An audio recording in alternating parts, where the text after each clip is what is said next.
Hi, everyone. Hello, hello. Yes, I hope that today you communicate through the chat box. I hope that we can talk a lot and do activities and play games. Hi, everyone. Good morning. Everyone is so nice. Hello, hello. Welcome.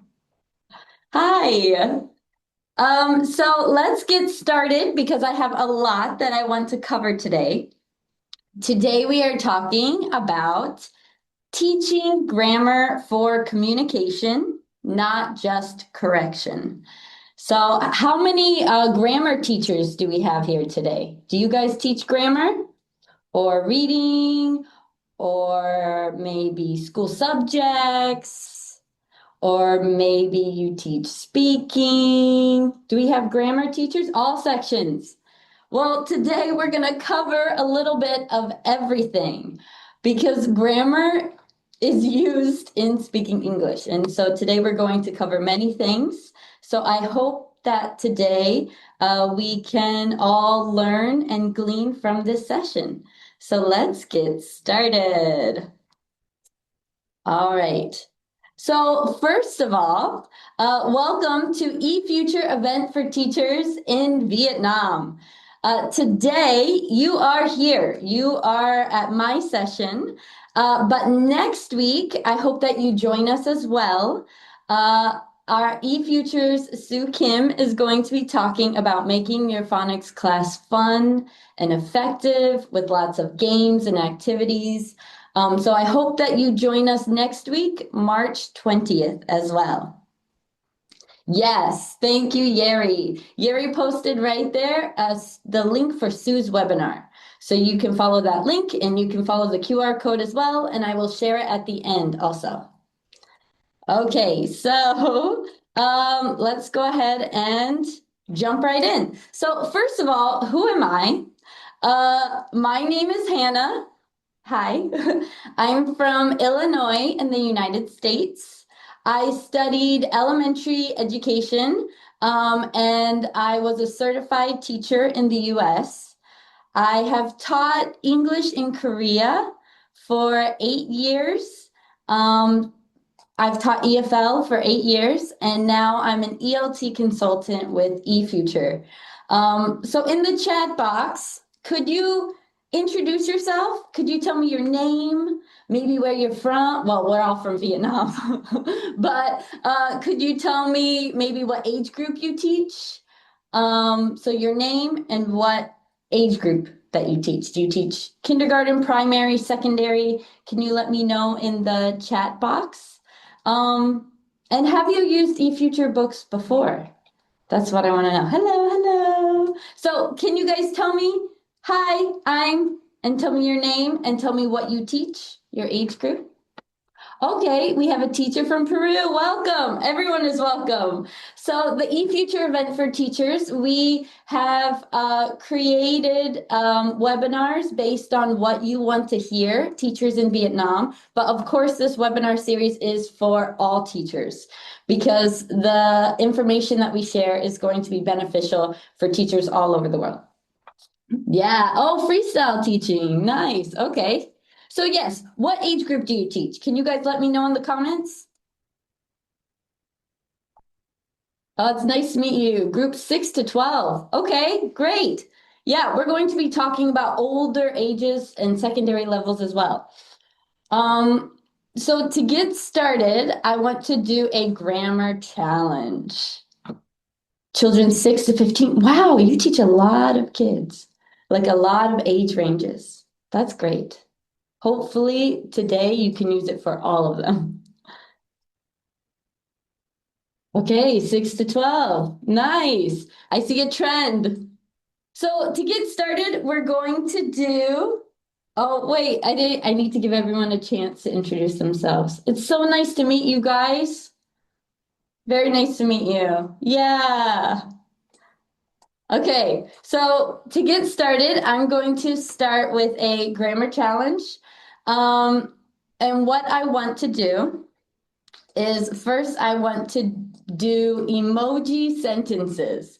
So with these emoji sentences, we are going to look at the picture and we are going to make a sentence based on the picture. And I noticed that when I made it into PPT form, some of the pictures changed.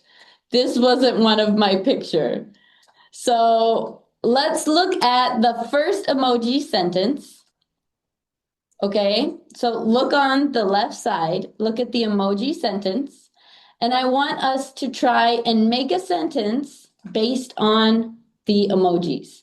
So we have a dog, we have a man running, and we have a tree. Can you make a sentence based on those three emojis? What sentence do you think it is? So a dog, a man running, and a tree. Can you make a sentence? You can say I'll give you a second to type. Maybe the dog and the man are running in the park. I'm going to make you guys make a lot of sentences today. Okay, maybe let's look at the next one. You can choose any of these. So let's look at the next one. We have rain, an umbrella, and a man running.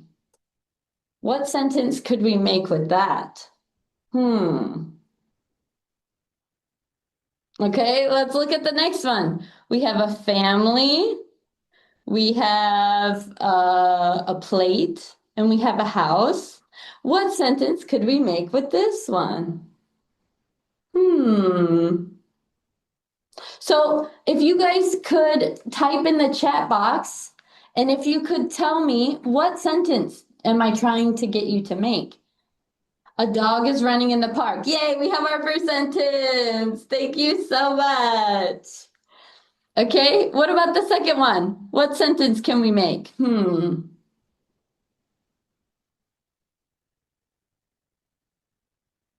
What about the third one? What sentence can we make? And what about the fourth one? Okay, my family has dinner at home. They are having dinner at home. Yes, thank you, thank you. And the last one, a phone and a battery. And I think we're missing an emoji, but that's okay.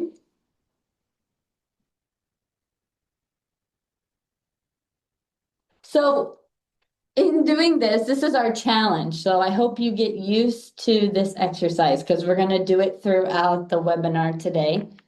The rain was so heavy, but the man forgot his umbrella, so he ran fast in the rain. Whoa, that was a big sentence. So right now, I want to make basic sentences on the left side. You don't need to use the right side yet. So first, I just want to create the basic sentences. Okay. The family is having dinner in the house.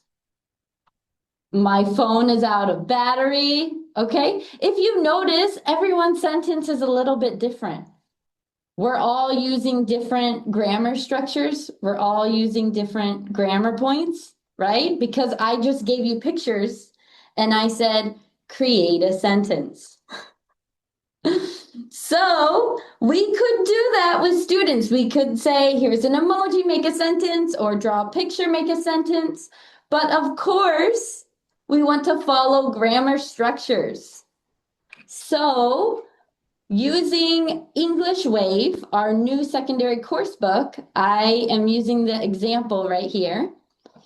And we are using the conjunctions because and so. So now we can make sentences using because or so. Because comes before a reason. So if you look at this example, we bought popcorn before the movie. Are we going to use because or are we going to use so? If you look at the multiple choice, we bought popcorn before the movie because we were hungry. So because comes before a reason. And so comes before an effect or a result. So I want to go back. Yeah, one, yeah. So I want to go back and I want to look at our sentences again, and we can change the sentences using because or so.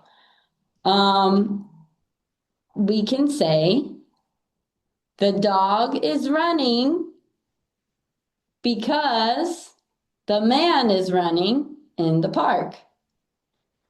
It gives the dog a reason to run.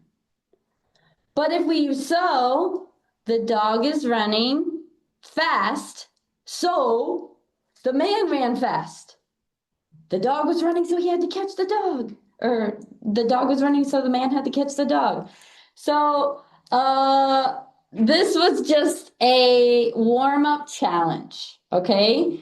I'm going to get into our webinar now, but I want you to get used to, in doing this, I wanted you to get used to making sentences because we're going to be doing this a little bit later throughout the webinar. Okay, so today, this is what we're going to cover. Today, we're going to cover, our first section is from rules to use. We want to go beyond the grammar explanations.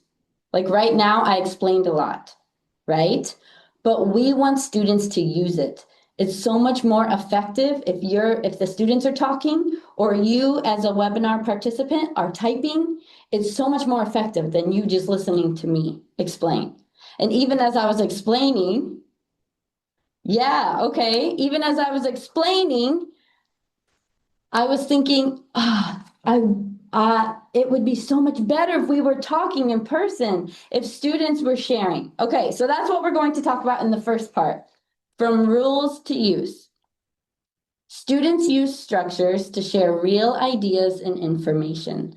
So in the first section, we're going to do personalize. Can everyone say personalize? Okay, yay, I heard you. The next section is turning practice into speaking. So I want to take the textbook exercises and change it into pair or group tasks. And we're going to talk about encouraging meaningful interactions between students. So everyone say interact. Interact. Okay, good job. And the last one, we're going to talk about balancing fluency and accuracy. We're going to focus on communication, correction, and confidence. Confidence is really important, but we still want to improve grammatical accuracy. Everyone say confidence. Confidence. So you can remember PIC, pick, take a pick. Personalize, interact, and build confidence. There we go, pick. Okay, yes.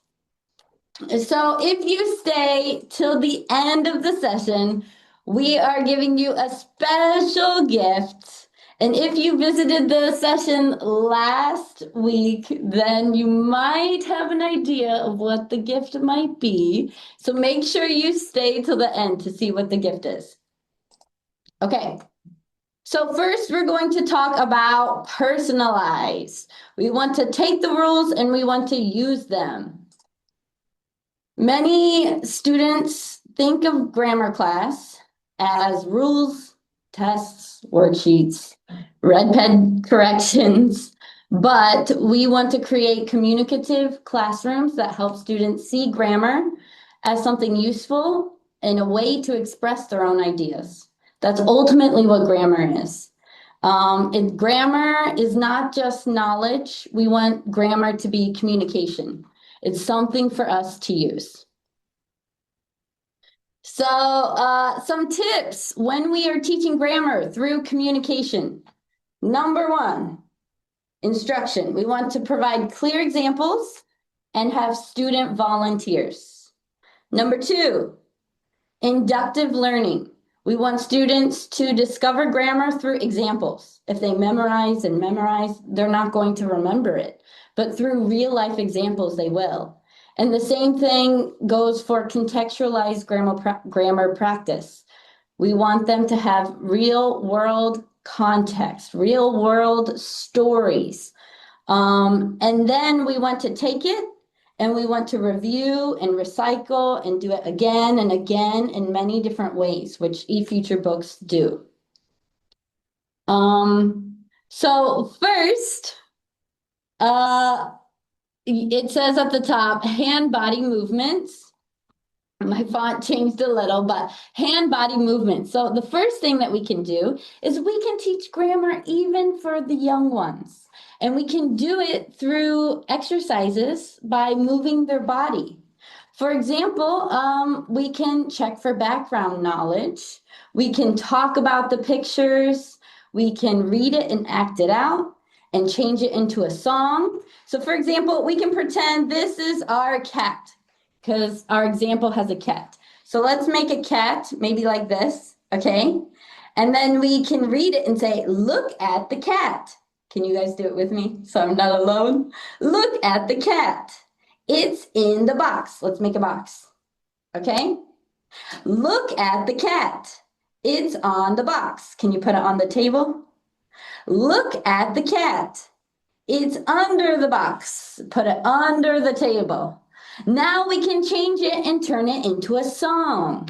We can say, look at the cat, it's in the box. Look at the cat, it's on the box. We can turn it into a song. We can play games like Simon Says. Simon says, put the cat in the box. Simon says, put the cat on the box. Simon says, put the cat on the head, right? We can try and then we say, oh, put it on the box. Oh no, I didn't say Simon Says. So we can do games and we can use our hands or we can use dolls or pencils or erasers. We can use different objects and we're practicing prepositions for our young students. We can have them find it in the book or find it in the classroom. So here, the students in the book, they are looking at the picture and they're trying to find the sentences in the picture, and then they're saying the sentences that are at the top. But we can also have them do something like this in the classroom. So we want to personalize it, right?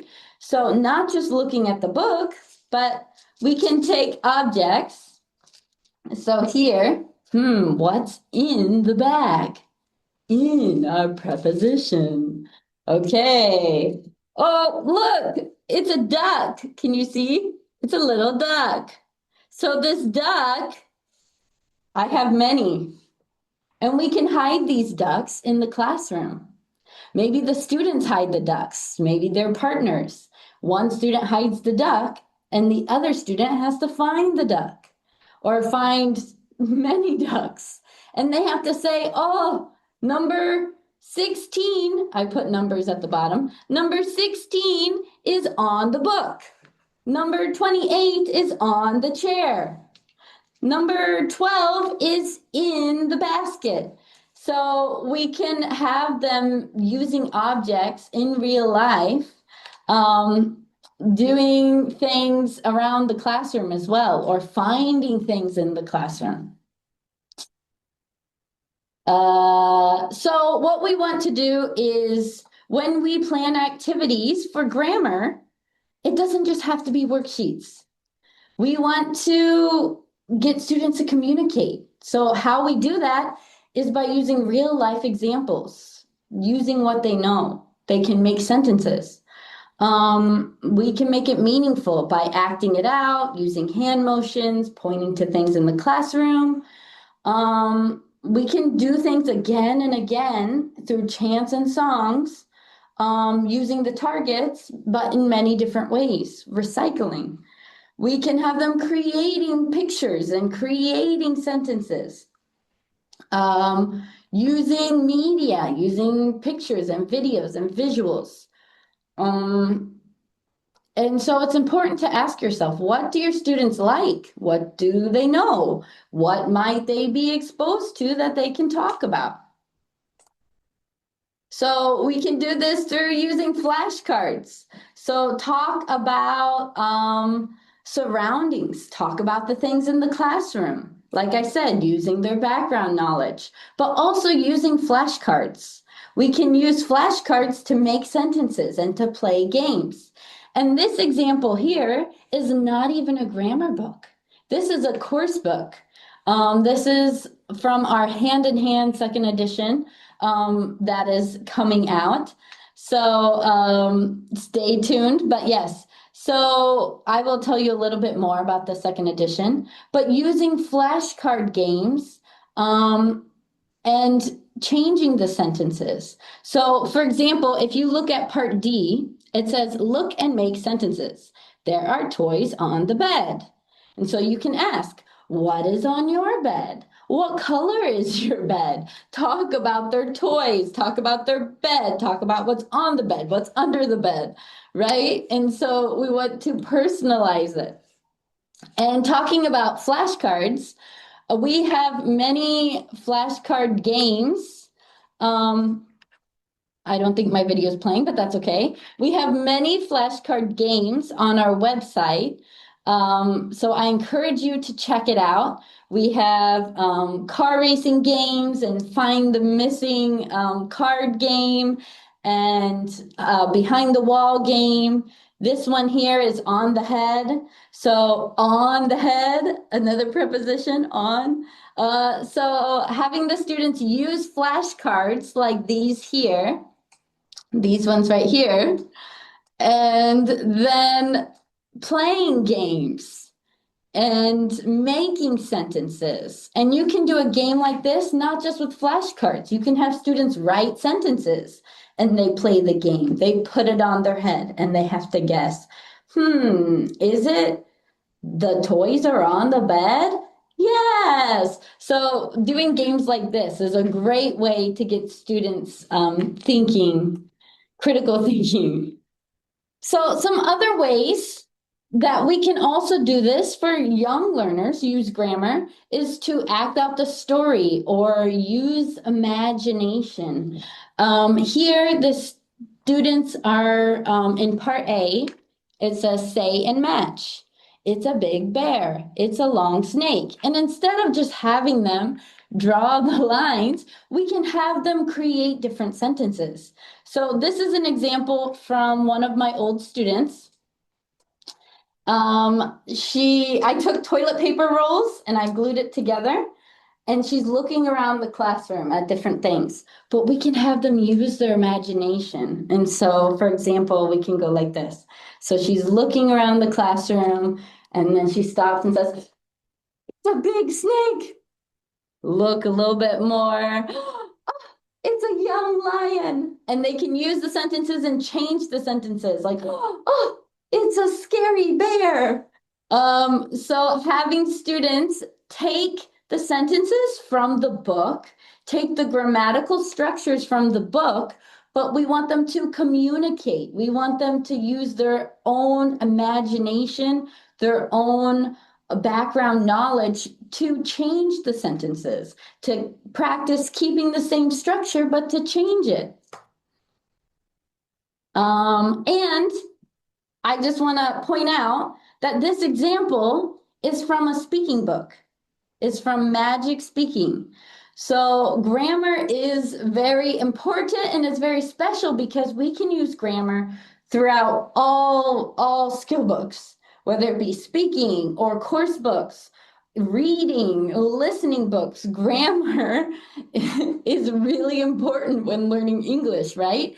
So it's very important that we practice the grammar structures and practice encouraging students to follow the grammar structures in the book because it's used in everything. Okay. So linking, reviewing, and recycling. We don't want students to memorize. Other books have a linear syllabus. So book 1 is new. Book 2 is new information. Book 3 is new information. But then by book 3, the students are thinking, oh, they don't really remember book 1. So it's important to us to use a spiral syllabus so that the students in book 1 they review constantly what they're learning in book one, and then they get to book two and they are still reviewing book one. And then they get to book three and they are reviewing book two and book one. So having a spiral syllabus and linking, reviewing, and recycling is very, very important. Here you can see that we, in My First Grammar 1, they are doing nouns and pronouns. And then we go to My First Grammar 2. Oh, we have more nouns, but we're expanding upon that. We're doing singular and plural nouns. And then we move to book 3, and we're doing more pronouns and noun articles. So we're constantly expanding, but also reviewing at the same time. And it's also very important that in book 1, they're still reviewing book 1. So here we have a section called Link and Review, and you can see students are reviewing lesson 6, 7, 8, 9, 10, 11. So reviewing is very important. And the same thing, we have linking and reviewing and recycling in all of our series, but in certain series, it shows specifically what exactly we are doing, what exactly we are reviewing. Okay, so I'm not sure why my words moved, but I hope you can still read it. We want students to, especially the young students that like to move, we want them to move while saying targets. So here they are learning a and the. So we can have students, for example, in this activity, the students are in the middle and the teacher says 3, 2, 1, and the students move. Maybe they go to the front or the back or this side. And then the teacher says a sentence. The teacher says, they have an umbrella, an umbrella. And the student that is at the back, where the word is an, right? Then they get a point. Or maybe you could do it like that. Or maybe you could say the sentence, she has a backpack. And the students have to go to the part of the room that says, So having students move while also practicing the targets and identifying, okay, I have story. I should use so I'm going to go to the part of the room that's So having students move, having students work in groups, that's a way to have them practicing targets as well. And so also another activity, I'm giving you lots of activity ideas today. So in this activity, these are true or false statements. So this is from our new series, English Wave, for secondary students, and this is book 1 at the A1 level. And so naturally, in this book, we have grammar portions and we have speaking portions. So you can simply follow the prompt from the book. So down here at the speaking session, it says true or false. Write in your notebook about people or objects in your class. Write 2 true statements and 2 false statements. So right now, I can tell you, I have 2 English Wave books on my desk. Do you think that is true or false? Can you type in the comments? I have 2 books on my desk. Is that true or false?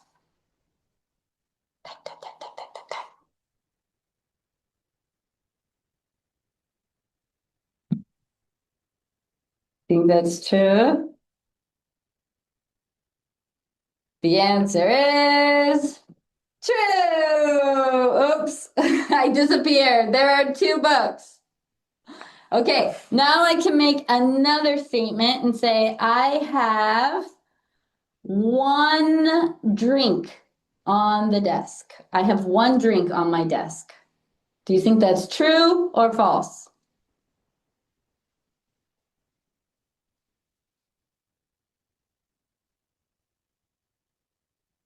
Okay, the answer is, I said I have one drink, right? The answer is false. I have two drinks. So we can have students make true or false statements and do it with each other. So, of course, in my first grammar and my next grammar, the examples I showed were the prepositions on, in, under. But when we get to the secondary courses, the secondary books, English Wave, then we are expanding it. We are using it in sentences. We have between, behind, in front of, next to, and we are having students create their own sentences. So they have speaking opportunities to make their own sentences.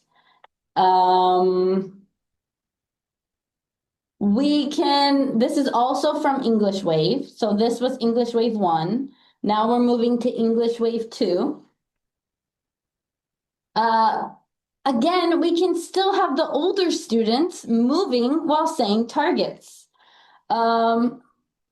So here in book 2, they are learning so, the difference between so and such. So I just said so. So we can, instead of having students move around the classroom, we can have them stand or sit down. We can have them point left or point right. So here it says and we can do this for the my next grammar and, but we can also use it for the older students and the more advanced targets, the higher levels. So let's read this sentence that says, it says lesson 10B, so and such. Do we see this? Complete the dialogue, choose the correct words. It says, how was your bus ride home? Terrible. The bus was, crowded. We have to choose so or such. So I want you guys to tell me, I want to know if you know this. The bus was crowded. Should we use so or such? Can you type in the comments? So or such?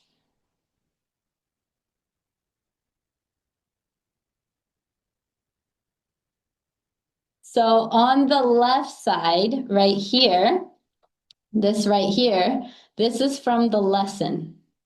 So the grammar portion, that's where my face is, right here. The grammar portion is this, and the students learn this in the lesson. Then they go to the grammar appendix at the back of the book and they do an exercise like this. So the students already know the difference between so and such. But let's see if you guys are right. Yeah, so the bus was so crowded. Okay, let's try the next one. What's the matter? My new shoes are so uncomfortable or such uncomfortable? What do you think it is?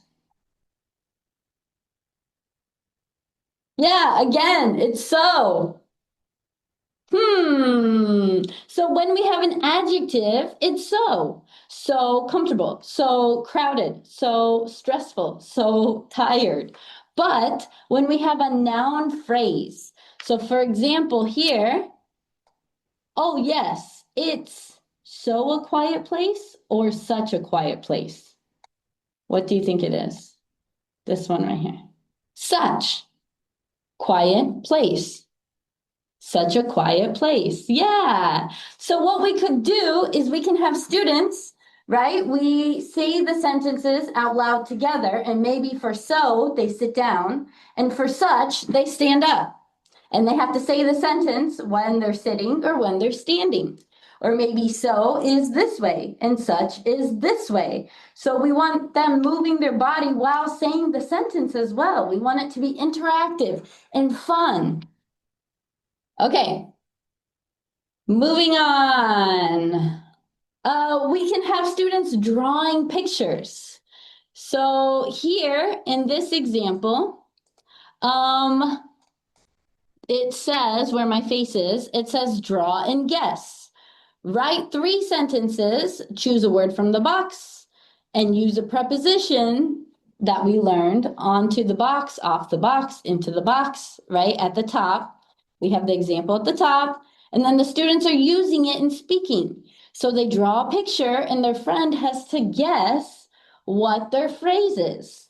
And then over here in this example, students are drawing a map and then they are explaining it, working in a group and sharing it with their partners. So it's important that students use the grammar, but they speak as well. And that's what English Wave is constantly, naturally encouraging in the book, is that students take the grammar and they use it in speaking exercises. All right, it's time for our grammar challenge. We can do this, okay? So it's similar to the last emoji grammar challenge.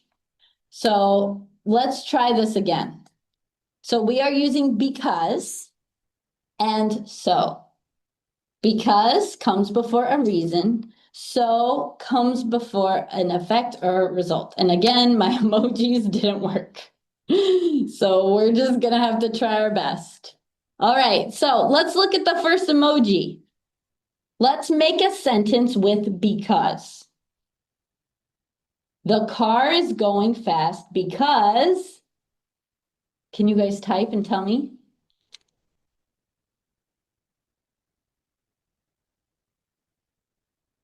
The car goes fast. Okay, you're using so. Ooh, you already got it. Yeah, the car goes so fast, so the police catches it. That's what happens. That's the result. That's the end. But let's use because. The car goes fast because he's driving so fast, the policeman catches him. Okay. Let's try and do it in the order of the emojis. The car drives fast because she was late. Okay. Yeah, that is the reason. We want to give the reason. The car was driving fast because they stole something and the police is catching them. We want to know the reason. Why? The car's driving fast because she's late and then the police comes. Okay? Or if we do so, the car's driving fast, so the police gives him a ticket. We want to know what happens at the end. Okay, let's go to the next one. I feel like my challenge is really challenging, mainly for me because of my emojis. Okay, let's look at the next one. We have rain. Oh, we have rain. I think this alarm was supposed to go with the police officer. We have rain, and then next, movie at home. So let's try and make a sentence with because. What could we do? Because it was raining, I watched a movie at home. We could do so. Because it's raining, we'll watch films at home. Yeah.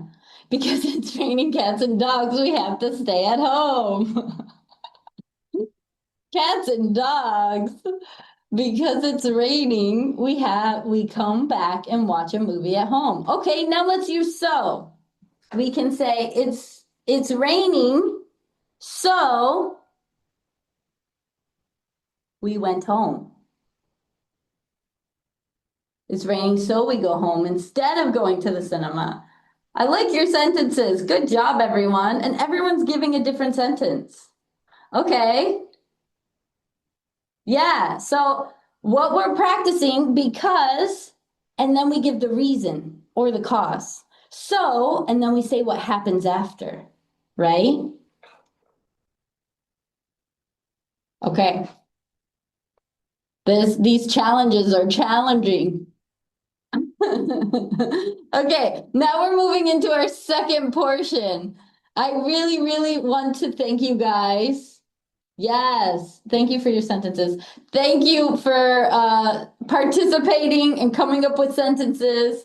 I really appreciate that.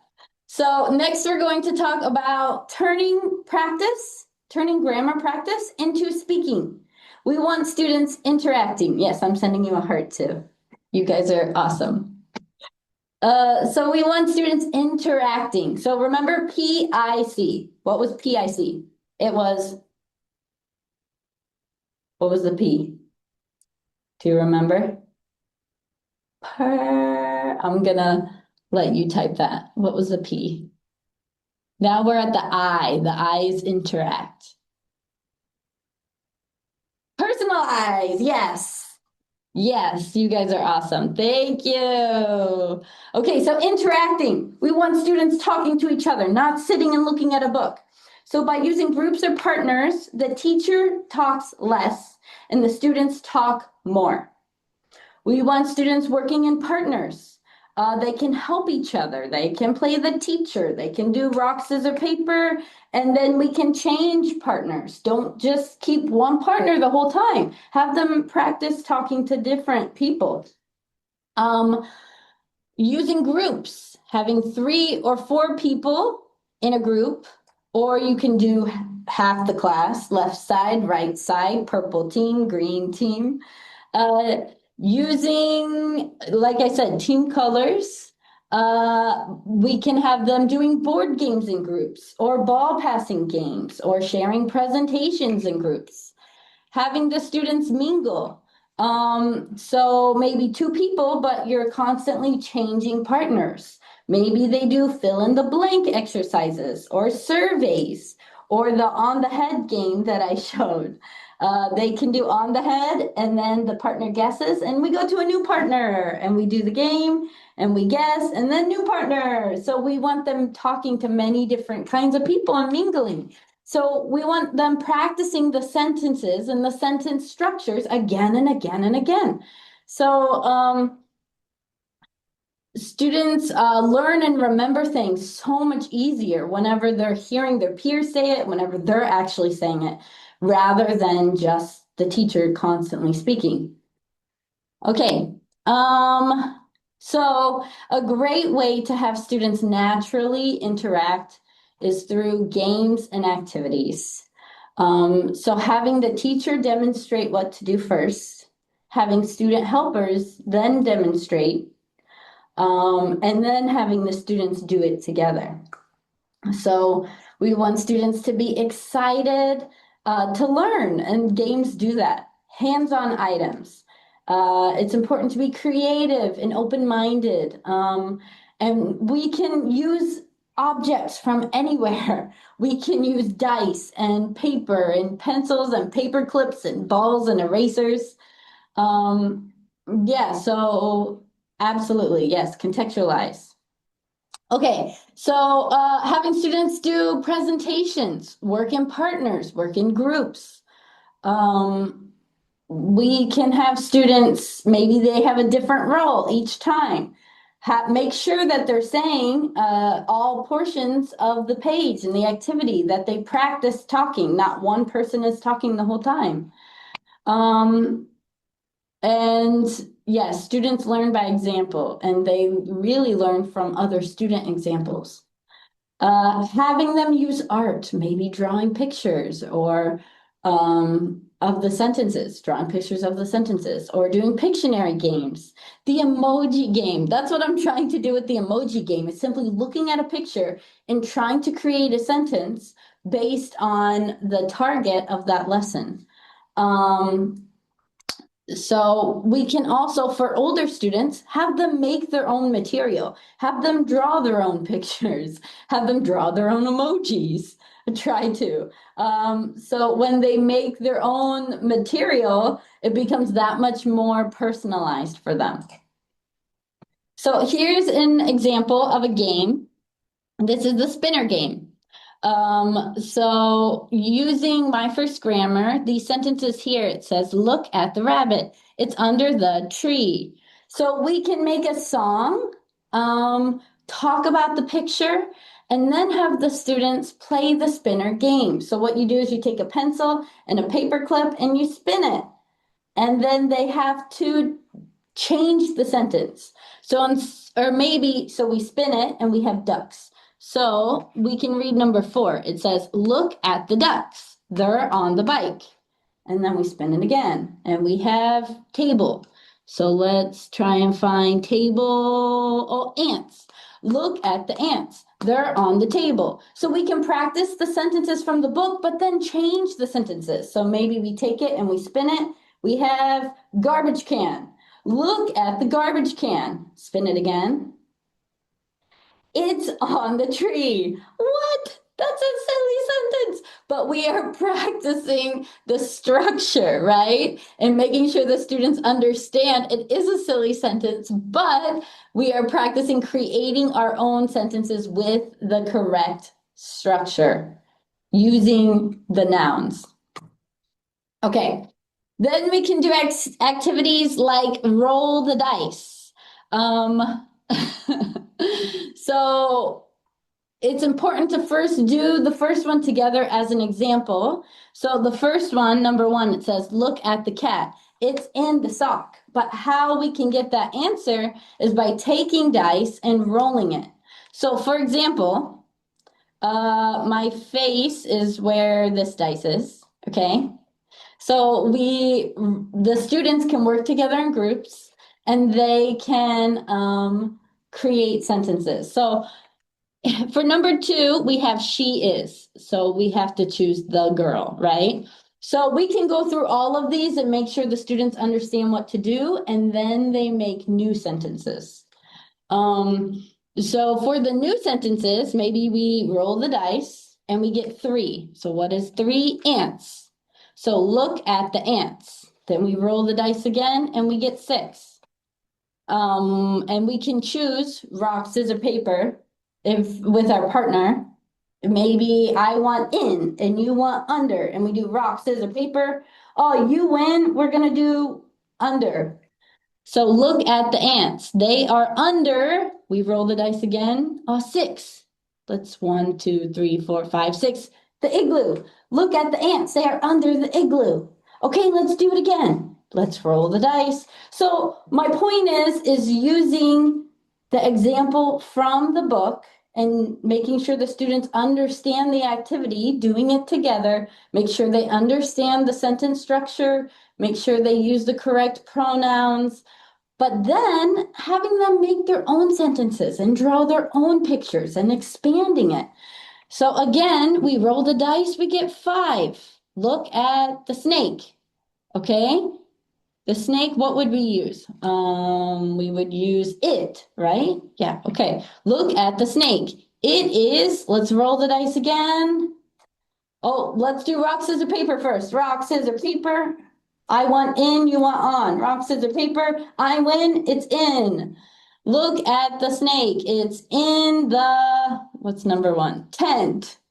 So using dice, using things like rock, scissors, paper to have students make sentences, take the examples from the book, but also making more. We want them making many, many, many sentences. Okay, moving on. I have so many activities to share today. So if you would like to receive this PowerPoint afterwards, please email us at inquiry@eltkorea.com. We will share that with you at the end, but I can share this presentation with you as well. I just have many activities that I want to share in a short period of time. So although we should try to differentiate lessons, it's okay to reuse the same games. You'll get to know what games your students like, what activities work well in your class, and doing them again. So students like the predictability of a lesson. They will know, okay, it's grammar time. We're going to do this activity. We're going to do this game. And they get excited when they know what to do. It helps with their own confidence. So finding a daily routine that works for us is important. Okay, this is another game, the Sleeping Penguin game. And if you've seen any of my presentations before, you have probably seen this game because I like to use it for everything because it gets students talking and explaining. So for example, I put students in groups. So my example down here, I have two groups. And I give students numbers. So I say, you're number one, number two, number three, number four. So I give the students a number. Then I say, go to sleep. And the students love it. They like to pretend like they're sleeping. So they put their head down and they sometimes go, and then I'll say, number one, wake up.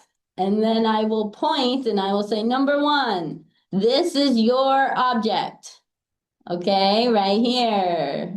And I can't use my pointer, so I'm using my face. So number one, this is yours. Okay, number two, this is your object right here.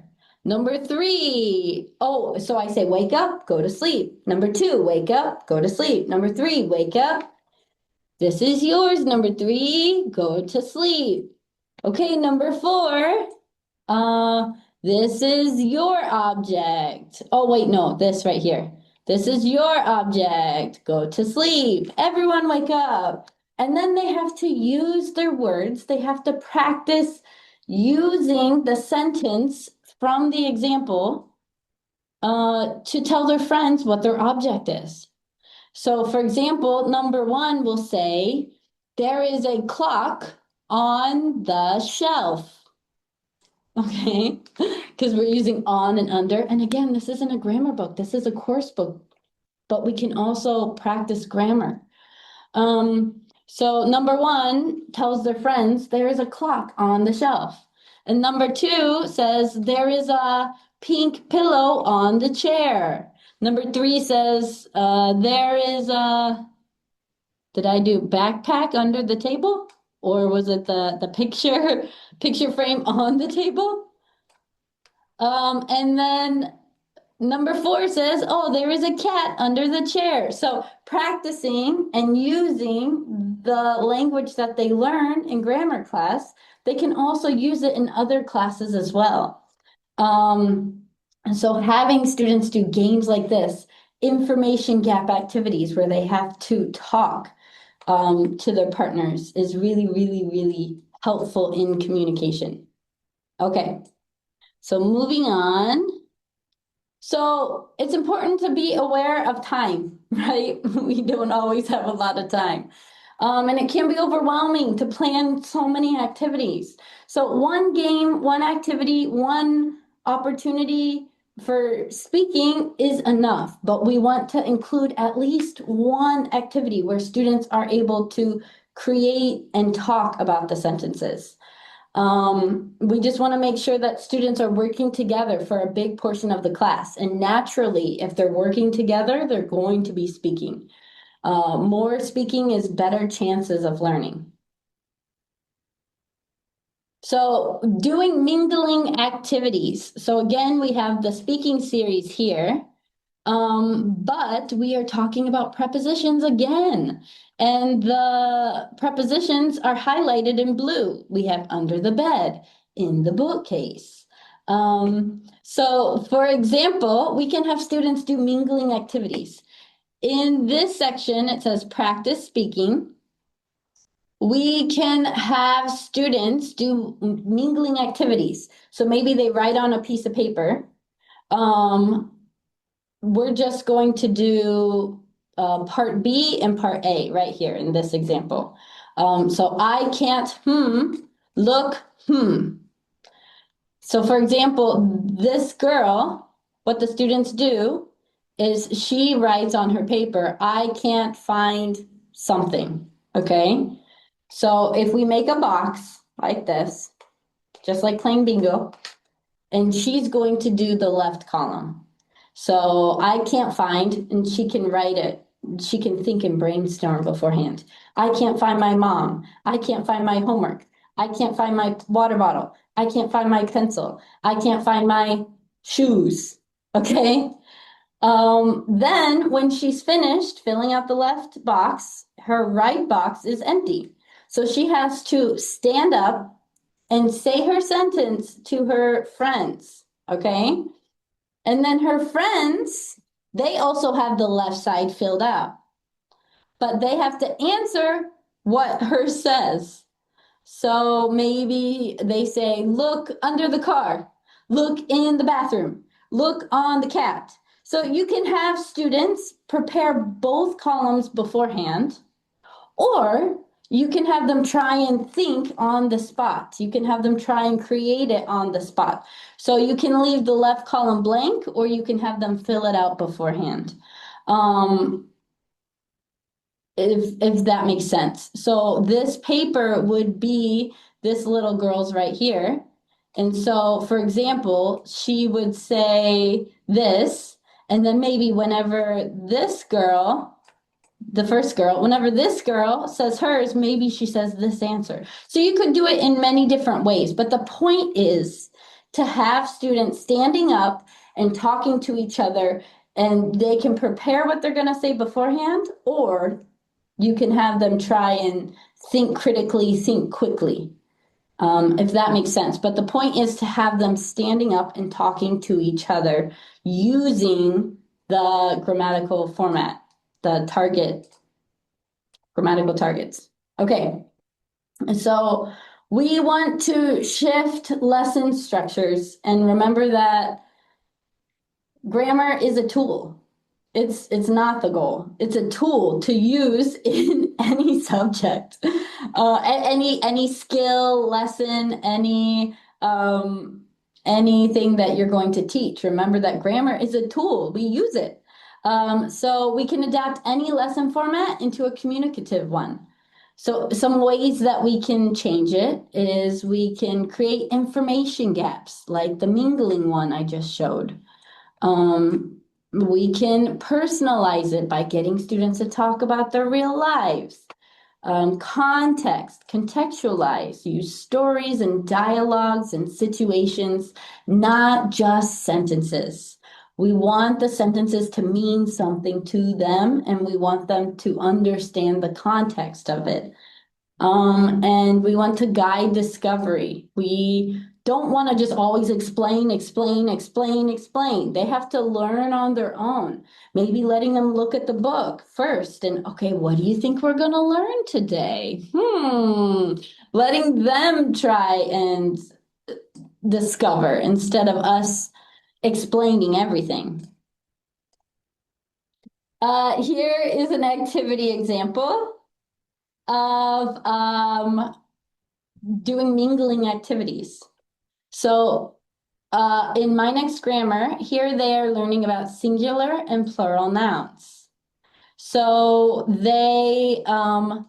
so here we have the singular words and we have the plural words. So first we could have students work together and complete the book, but we don't just want them doing the book. We want to expand it. We want to have them talking about it. If they're just writing in the book, they're not really talking very much. So what we could do is we could have one boy, and I lost my lines in transferring my PPT, but that's okay. So there's a line here and a line here, kind of like a bingo. There's lines, right? Each word is in a different box. Okay, and so maybe one boy writes the singular words, and they're doing this together. They're helping each other. Okay, you write singular, so you write house. So have them help each other. So one boy writes the singular, and one boy writes the plural. And we can do this as kind of like a battleship bingo type game. So for example, the singular boy says baby. And so the plural boy has to find babies. Okay, so he crosses it out. And then the plural boy says classes. And then the singular boy, oh, class. Okay. And then the singular boy says dish, and he has to find dishes. So they want to get a straight line. So you could do bingo style. You could do, if you have too many words like I have, you could do a straight line like this. And so basically, my point is doing information gap activities is a great way to get students to talk, and also having them make their own material, having them take what's in the book and making their own worksheets, making their own games. That is a great way to personalize it for students. All right, moving on. This is another game. We can use it in any level, any activity. I'm using it with English Wave 2. So the students stand in a circle and they say words or phrases one by one. So here they're learning about sports. So we can practice using the sentence right here. Do you play table tennis? Or we could use here, I play soccer. So we can choose one sentence. So we're going to say, do you play table tennis? And the students in a circle, they're going to practice saying a different sport. Do you play soccer? Do you play table tennis? Do you play volleyball? Do you play basketball? And they go around and around and around. But if somebody repeats, then they have to sit down. Or if somebody takes too long to think, then they have to sit down. So this is a great way to have students use critical thinking fast because when we're practicing and learning how to communicate, you have to think fast. So this is a great way to have students, they're practicing the sentences and the grammar structures, but they're using new words to enter into these sentences quickly. And you can do this with high levels, you can do this with lower levels, on a more basic level. So yeah, that's another activity. Okay, we're back at our grammar challenge. Yay, our last one. Let's go. We already know how to do it. Are you guys ready? Can you do the challenge?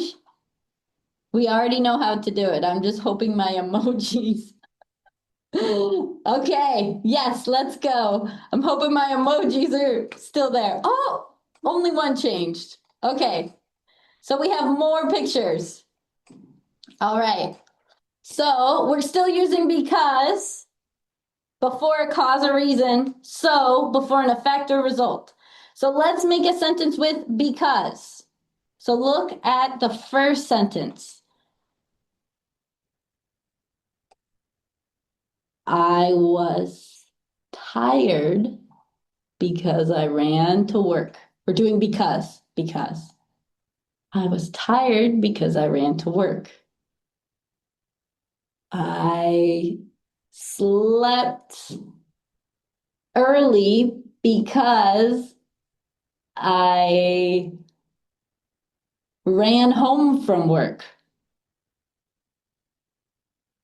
I was really tired because I worked really fast at work. I worked really hard at work.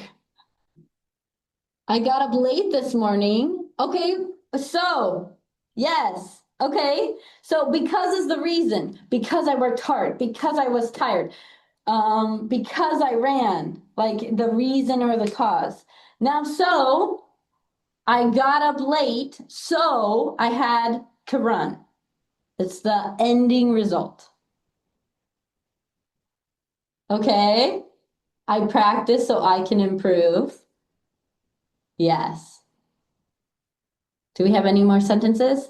This is our last challenge. Let's finish strong. Yes, we can do it.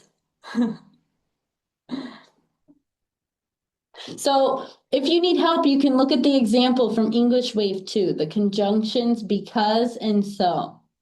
The examples that we have right here. I don't want to see mutant zombies because I don't like horror movies. I eat a lot of junk food. Okay, we're on to the second one. I eat a lot of junk food, so I am putting on weight. Oh, isn't that the truth? Oh no. Okay. I'm saying for me. Okay, because I woke up too late in the morning, I ran to work. I eat too much junk food, so I need to exercise. Yes, I do. I do. Okay, I'll listen to you.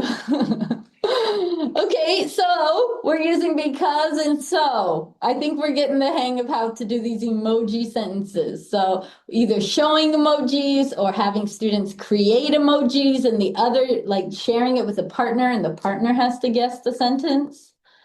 Okay, thank you guys for your sentences. We did the last challenge. We made it.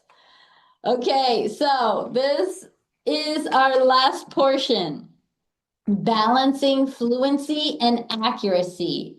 We want students, I go to sleep early because I have work tomorrow. Yeah, we all know that one. Okay, so balancing fluency and accuracy. We want students to have confidence. PIC. Do you remember what PIC is? Could you guys tell me? What is PIC? What was P? P was personalized. Yeah. Okay, what was I? Interact. Yes, you got it. And see, we're building confidence.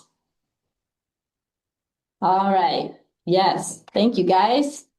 Okay. So moving on, balancing fluency and accuracy. So first of all, I think we have a question. I will get to the questions at the end. Yes. Oh, yes. The eFuture staff has been helping. Wonderful. Thank you guys so much. Okay. And if we have any more questions, we can do them at the end. I think we're doing pretty good on time. So let's keep trucking. Um, so what does accuracy and fluency even mean?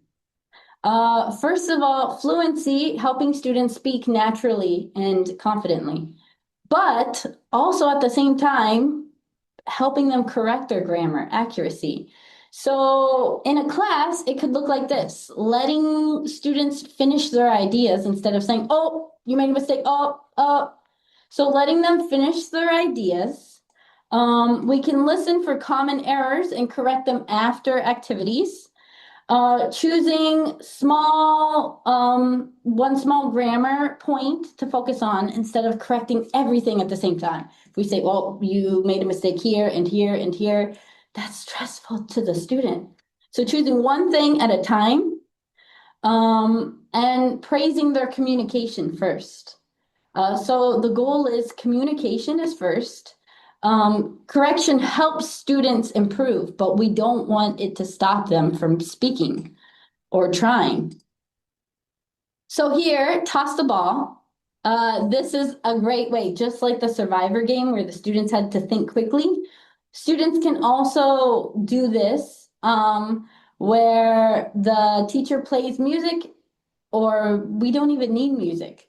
The students pass the ball and they say the sentence. So they get the ball and they say, look at the snakes. Look at the snakes. Are they on the table? Are they on the table?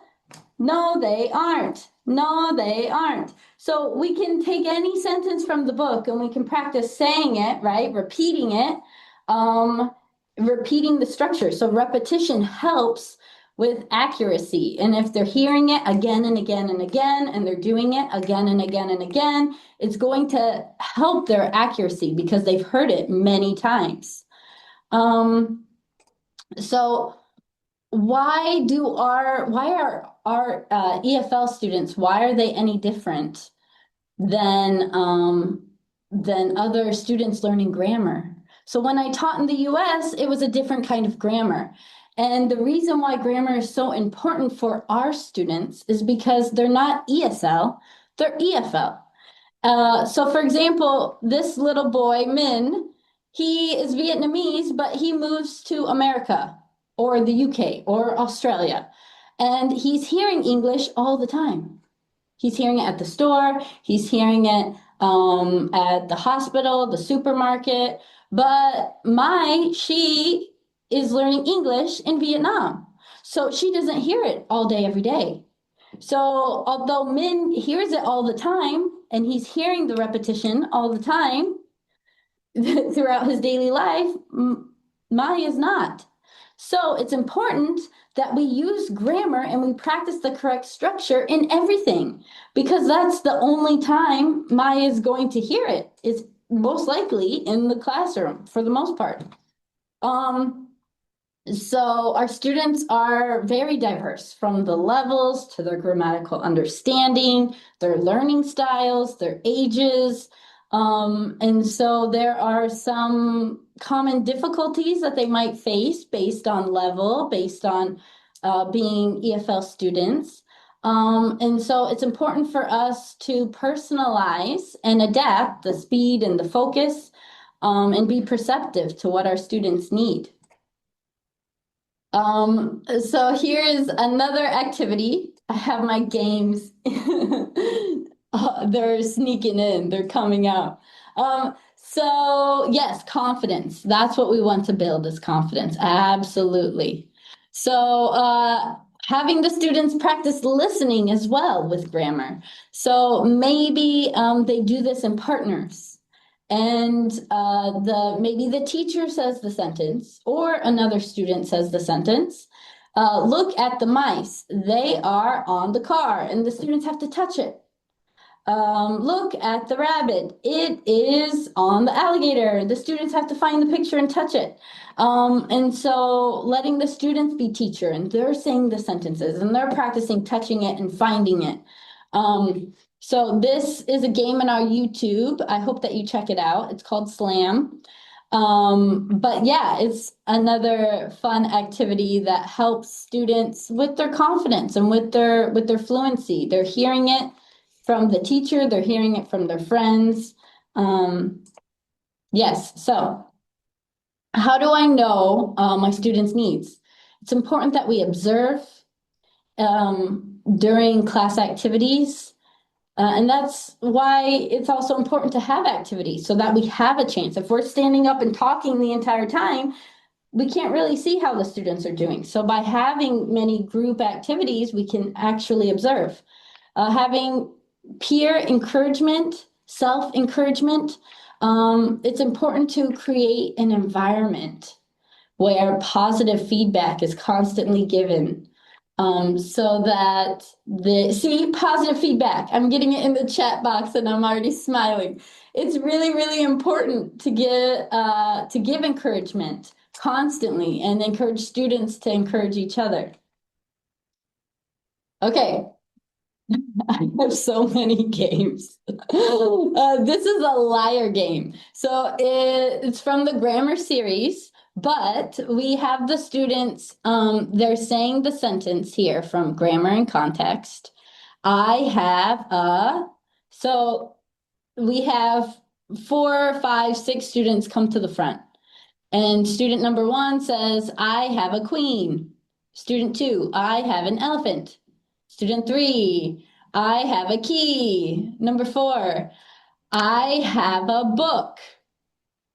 Number 5, I have many pencils. Number 6, I have 4 dolls. So we're using the sentences here, right? And as you can see in these cards, number 1, 2, 3, 5, 6 actually had those pictures, but number 4 had nothing. So the students in the audience have to try and guess who has the blank piece of paper. You can have them draw the picture, you can have them write the sentence. It doesn't have to be a picture, it can be a sentence. So that's a great way to get students talking as well and using the grammar structure. Okay. So yes, confidence. Grammar is important, but it does not create confident communicators. You could be really great at speaking and understand, or you could be really great at understanding grammar, but if you don't know how to use it, then what good is it?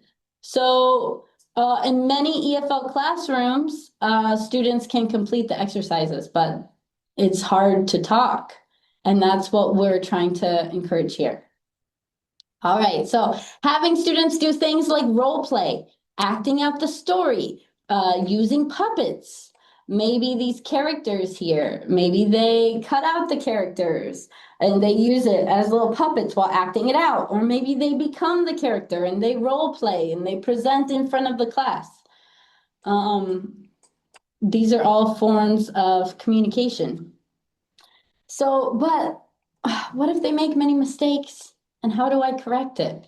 So in communicative activities, the goal is communication. It's not perfect grammar. If the teacher is constantly stopping to fix the errors, then students are going to be scared to try. So we want them to be willing to speak and feel supported and not embarrassed. So the key, when to correct and when to let fluency flow is you have to ask yourself, okay, what matters more right now? You should correct if it's going to stop understanding. If you can't understand the students or the students can't understand what's happening in the class, it's important to correct it. If it's part of the target grammar that you're focusing that day, yes, we need to correct it. If the student asks for help, or if many mistakes are being made by many different, or if the same mistake is being repeated by many students, then we should correct it. But if students are telling stories or sharing ideas, then we can let it go and maybe correct it later. If the error is small and it doesn't affect the overall meaning, and if students are engaged in communicating, it's important to not stop the lesson to correct. And so we can always correct after the activity. And some ways to correct. So we want to do it gently and supportively. So if the student says, yesterday, I go to the park. There are 6 ways that a teacher could correct. So if the student says, yesterday, I go to the park, the teacher could say, yesterday, I went to the park. Like just repeating it, but changing it. That's recasting. Or number 2, echoing with intonation. So yesterday, I went to the park, focusing on the word to change. You could ask a question. So by saying, yesterday is past tense. What's past tense of go? You're right, went. So let's change that sentence. Yeah, good job. So always reaffirming them. So number 4, giving choices. Is it yesterday I go to the park or yesterday I went to the park? Another way you could do it is starting with something positive, like, wow, great sentence. Let's just change one thing. It's not go. What is it? So praising them and then correcting them. And then also 6, delayed error correction. So instead of correcting them while they're speaking, so if this student, yesterday I go to the park, instead of stopping them right away, then after all the students share, you write the sentence on the board and you say, okay, let's change it together. What should it be, guys? And that way you're not saying, hey, you, Chip, you made a mistake. Let's change it, right? You're simply, after they say the sentence, you're writing it on the board and you get to it after. So the students aren't going to remember and say, you made a mistake, right? So you're correcting it all together at the end. So those are some ways. And if you have other ways, I would love to hear as well. So when you correct your students, often, which method do you usually use? Is it 1, 2, 3, 4, 5, 6? Could you guys let me know? I know for me, I tend to go with number 2. I echo with intonation. I usually I usually stress the word. Yesterday, I went to the park. Um, but I know something I would like to use more is number 6, delayed error correction. Usually things happen in the classroom and I forget to go over, but that's something I would like to use even more. So which correction techniques do you usually use as a teacher? 3 and 4? I like that. Asking the questions, giving the choices. I like that a lot. So you can share what you use. You can share what you want to use. Like for me, I use 2, but I would like to use more 6, delayed error correction. So can you guys let me know? And then I'll move on to the gift is coming. 4 and 5. Yes, praise. I do that a lot too. Praise is very important. Great sentence. I like that idea. Wow, I didn't think of that. All right. So I'm going to move on to the next one. 1 and 4. Giving choices, recasting. 6, okay, I like that. Using echo with intonation, asking questions, giving choices. Great. It seems like we all use a variety of these correction techniques. Okay. Um, some other ways of having students practice. We're still talking about in, on, under, and students are creating a project and a presentation in this course book. And then in our new series, English Wave, we actually have so many projects for the students to do together in groups. So having them work together, having them create the sentences and practice the grammar together and present together. These are all wonderful ways of getting them to express their ideas while using grammar. And of course, when we think about grammar, we think about tests, right? Writing, tests, worksheets. So of course I had to cover this. The whole topic of today is grammar for communication, right? Not just correction. So of course, when we think of grammar, tests are needed, tests are helpful, but today we focused on communication. So here in English Wave, we have test practice, right? But it's important that whatever test you use, that there are different skills used in the tests. So we can see here we have listening portions and reading portions and writing portions, but we also have right here is a speaking portion. So the students are practicing the sentences that they have said in class, the sentences from the book that they have used again and again in many different ways. And they can use those structures when doing speaking tests and writing, of course. Of course, this writing right here as well. But it's very important that students have practice with these tests. If we just say, here's a test, stressful, right? So practice tests are really, really, really helpful and beneficial. Okay. Also with the English Wave, we're talking about fluency, we're talking about accuracy. And so I have to talk about the AI fluency practice. With our new English Wave, we have a speaking portion and a reading portion. In our other series like Discovery, there's a reading portion, but English Wave is special because throughout the book, there's speaking opportunities and grammar opportunities. And then when we get to the online eSmart class practice, then the students are listening and they're role playing and they're getting a score. So it's showing their accuracy. It's showing words that they maybe said, like it's red if it's incorrect or yellow if they could do a little bit better. And so showing the students their accuracy in real time and whether it's speaking or reading, it's really, really helpful to the student. So they're practicing reading the passage and they're practicing the role play and the sentences and the grammar that's used in the book throughout the book.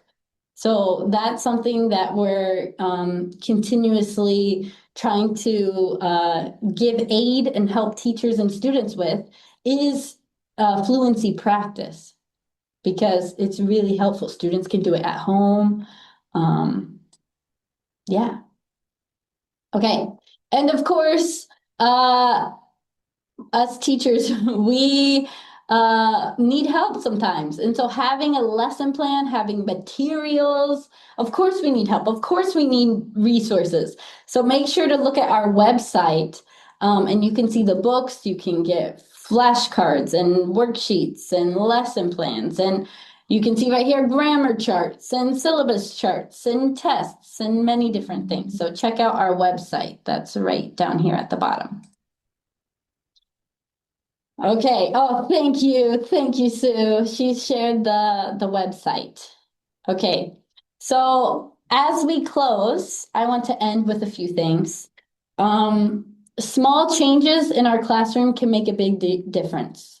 So we want to give the students a reason to speak. So instead of saying, okay, let's start, make a sentence with should, we should, should, we can try telling the students, okay, your partner is sick. Give them advice on these problems. And then using the book, examples in the book, the students can use the word should without me saying, make a sentence with should, right? We want to give a reason because we talked about because today, the cause or reason. Number two, turning grammar practice into interaction. Instead of doing the sentences in the bookwork alone, we want students interviewing each other, solving problems, comparing their answers.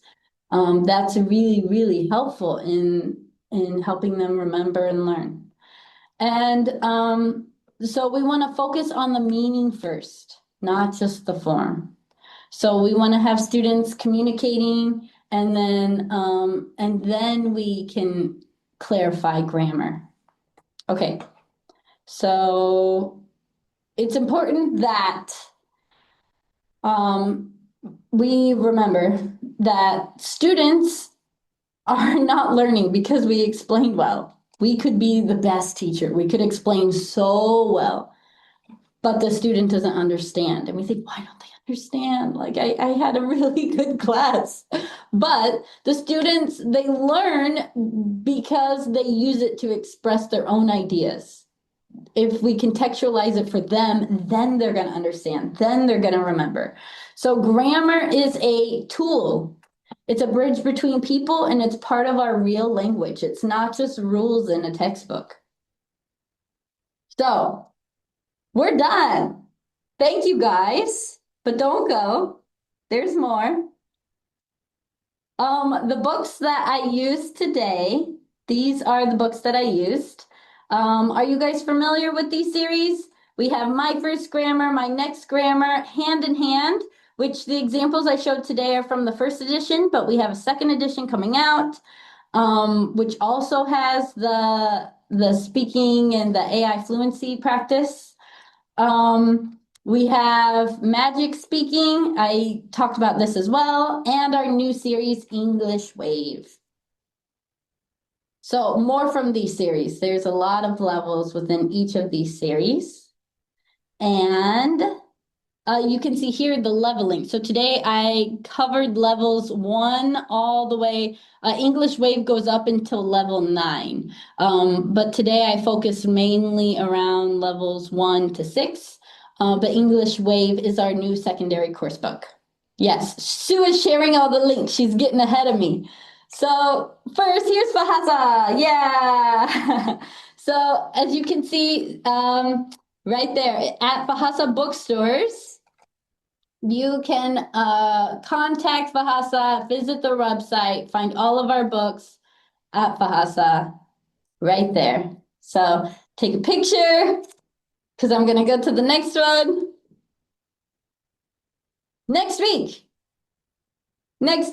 is eFuture event for teachers Vietnam. So please join us next week. Thank you, Yeri. She just shared Sue's webinar. So make sure you come for making your phonics class fun and effective. You can use the QR code or the link that's in the chat right there. It's event for teachers Vietnam/Sue. So make sure you come. Your gift is coming. Don't leave. Your gift is coming. Here it is. Yay! So last week, our presenter Alice, she shared some books that are right here in the 2026 March webinar. But you can also find the books that I shared today. The 2026 March webinar 2, that's the class name. And you'll find all the series that I used, except for our English Wave. And this is Hand in Hand first edition, because second edition, we're still bringing it out, and English Wave, we're still working on it as well, getting the ebooks to you guys. But yes, you can use all of these series for a month. So make sure you use this ID here and the password. And then it's a free gift. Happy birthday. So make sure you take a picture of this, because I'm gonna go to the next slide. Are you guys ready? I'll wait 1 second and then I'll go to the next slide. Okay. All right. So thank you for coming.